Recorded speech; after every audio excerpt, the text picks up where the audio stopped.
Good morning, students. Welcome again. PV Commerce classes. Shrimati Gomati Devi PG college Bedagaon Jhunjhunu Rajasthan. एक बार फिर से आप सभी का स्वागत है पीवी कॉमर्स क्लासेज में, जो कि श्रीमती गोमती देवी पीजी कॉलेज बेड़ागांव झुंझुनू राजस्थान से संचालित की जा रही है। Myself Praveen Kumar Jevid, lecturer of business administration. आज का अपना जो टॉपिक है वो है फाइनेंशियल मैनेजमेंट का इम्पोर्टेंस, वित्तीय प्रबंधन का महत्व। इम्पोर्टेंस ऑफ फाइनेंशियल मैनेजमेंट, वित्तीय प्रबंधन का महत्व। तो लेट्स स्टार्ट। फर्स्ट पॉइंट है pivotal functional area. Pivotal functional area यानी कि निर्णायक कार्यात्मक क्षेत्र। निर्णायक कार्यात्मक निर्णायक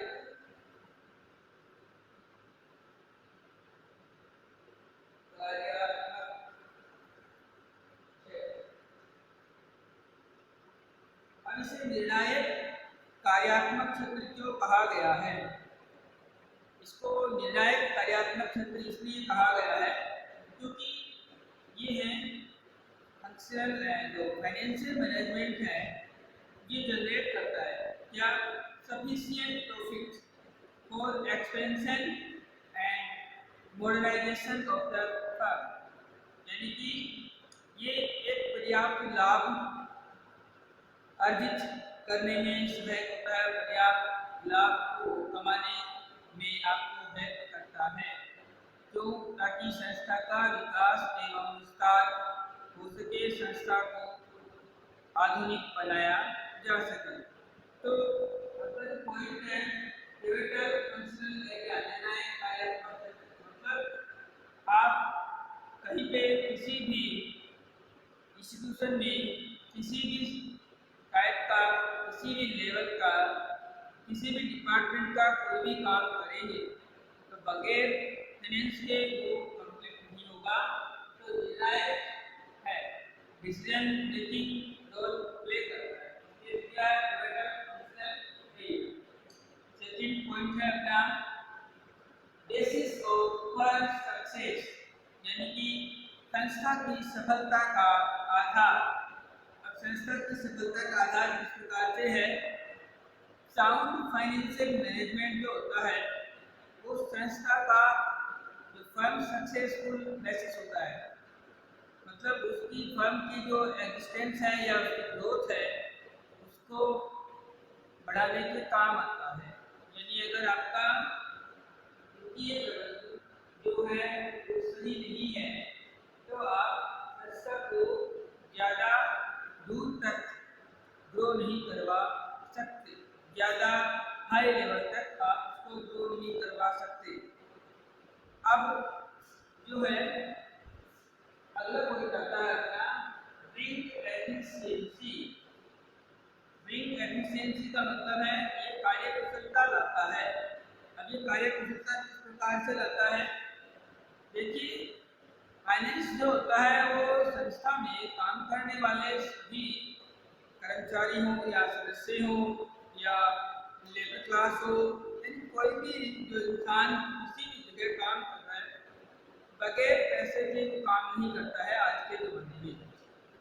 तो वहाँ पे जो है एक अपने आप में डिसिप्लिन क्रिएट हो जाता है ऑर्गेनाइजेशन में, और जहाँ अनुशासन होता है वहाँ पे एफिशिएंसी ऑटोमेटिकली ही आ जाती है। अब अनुशासन क्यों होगा?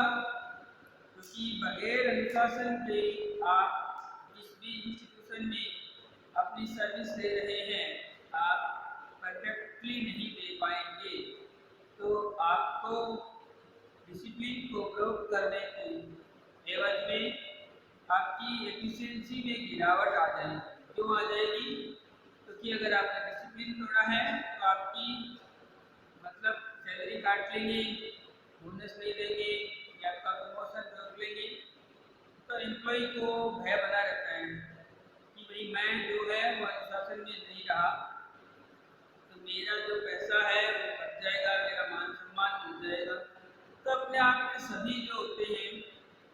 पैसों से कनेक्टेड होने के कारण डिसिप्लिन में रहते हैं, और जब अनुशासन में रहेंगे तो एफिशिएंसी ऑटोमेटिकली आती रहेगी। अगला जो बिंदु है अपना वो है genesis of empire business. Genesis का मतलब है उत्पत्ति या उनका विकास, स्टार्टिंग हुई है, उत्पत्ति हुई है। पूरे जो बिजनेस की, पूरा जो आपका व्यवसाय है उसकी जो स्टार्टिंग है, उसकी जो शुरुआत है वो फाइनेंस से ही होती है। जैसा कि पहले भी बताया था मैंने पहले की वीडियो में कि स्टार्टिंग बिजनेस विद कैश, यानी कि कैश से आपने बिजनेस को स्टार्ट किया है, नकद से व्यापार प्रारंभ किया, तो आपके व्यापार की जो जेनेसिस है, आपके व्यापार की जो ओरिजिन है वो भी फाइनेंस से ही होती है, इसलिए स्टार्टिंग पॉइंट है। बिना इसके आप बिजनेस स्टार्ट का सोच भी नहीं सकते हैं। अगला बिंदु है अपना मास्टर की ऑफ ग्रोथ एंड प्रॉस्पेरिटी, यानी कि चाबी है, एक मास्टर चाबी है इसकी संस्थान की प्रगति और समृद्धि। इस प्रकार से है जैसा कि इसमें एक कोटेशन है इजरा सोलोमन का, इजरा सोलोमन का कोटेशन है एक, उन्होंने कहा है the operative objective of financial management, operative objective यानी संचालकीय उद्देश्य वित्तीय प्रबंधन का क्या है, मैक्सिमाइज वेल्थ, यानी आप किसी भी संस्थान को संचालित कर रहे हैं जो ताकि आपकी धन संपदा जो है वो ज़्यादा से ज़्यादा बढ़े, आपका नेटवर्क ज़्यादा से ज़्यादा बढ़े। तो आप अगर आपकी हेल्थ या आपकी नेटवर्क बढ़े तो आपकी ग्रोथ और आपकी प्रॉस्पेरिटी को कोई नहीं रोक सकता, और ये ग्रोथ और प्रॉस्पेरिटी जो है वो फुल्ली फाइनेंशियल मैनेजमेंट पे बेस्ड है। इसीलिए लिखा है कि मास्टर की of growth and prosperity. Next point है ऑप्टिमम यूज ऑफ रिसोर्सेज, जो संसाधन है आपको मिले हुए उनको आपको अच्छे से या उनका आप अनुकूल ढंग से उपयोग कर पाते हैं। कैसे कर पाते हैं, क्योंकि आपके पास में जो फंड्स होते हैं, आपके पास में जो पैसे होते हैं, आप उसको मैनेज करके उसका सही ढंग से व्यवस्थित उसको करके आप जो भी रिसोर्स आपके पास में होते हैं उनको आप सही ढंग से यूज में ले पाते हैं। किस कारण से, फाइनेंशियल मैनेजमेंट के कारण से। आपको मालूम होता है पहले से ही कि हमें इतना जो पैसा है वो यहाँ खर्च करना है, इतना पैसा इस सेक्टर में लगाना है, पहले से आपका प्लान है, तो आप रिसोर्सेज को ऑप्टिमम यूज में ले सकते हैं। नेक्स्ट पॉइंट है प्रॉफिटेबिलिटी, यानी लाभदायकता में सुधार। अब आप लाभदायकता में सुधार कैसे करेंगे, लाभदायकता में सुधार है अगर आपका फाइनेंशियल मैनेजमेंट प्रॉपर है, आपकी टेक्निक सही है, तो आपको जो कॉस्ट ऑफ कैपिटल है वो कम आएगा, आपकी जो पूंजी की लागत है वो बढ़ जाएगी, और आपकी जो कॉस्ट ऑफ प्रोडक्शन है, उत्पादन की लागत है वो कम हो जाएगी, और आपका रेट ऑफ इन्वेस्टमेंट है वो बढ़ जाएगा, वो इम्प्रूव हो जाएगा।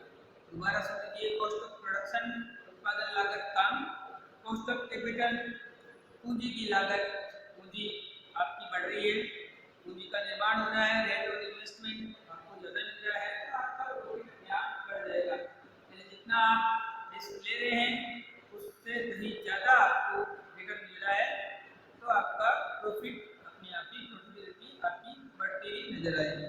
ये सभी बातें बेस्ड है। अगला बिंदु है इवैल्यूएशन ऑफ परफॉर्मेंस, निष्पादन मूल्यांकन। अब निष्पादन मूल्यांकन यानी फर्म की जो पोजीशन है उसका मूल्यांकन कर लिया जाता है इसके द्वारा, फाइनेंशियल मैनेजमेंट के द्वारा। किस तरीके से कर सकते हैं, जैसे रिटर्न ऑन कैपिटल, पूंजी पे आपको वापस का मिला, डेट इक्विटी रेशियो, ऋण क्षमता अनुपात के द्वारा, कॉस्ट ऑफ कैपिटल, पूंजी की लागत के द्वारा and comparison of capital structure और पूंजी के ढांचे के तुलनात्मक अध्ययन द्वारा आप इवेलुएट कर सकते हैं फर्म के परफॉर्मेंस को। अगला बिंदु है मैक्सिमाइजेशन वैल्यू, यानी जो मूल्य है आपकी संस्था का जो वैल्यू है वो बढ़ता है। क्यों बढ़ता है? क्योंकि आपका फाइनेंशियल मैनेजमेंट अच्छा है तो आपको गोल प्लान करने में, गोल अचीव करने में, गोल्स को कंट्रोल करने में और बहुत सारी बातें हैं जो आपको आसानी से हासिल हो जाएगी। तो आपकी जो संस्थान की जो वैल्यू है वो आपको बढ़ती हुई नजर आएगी।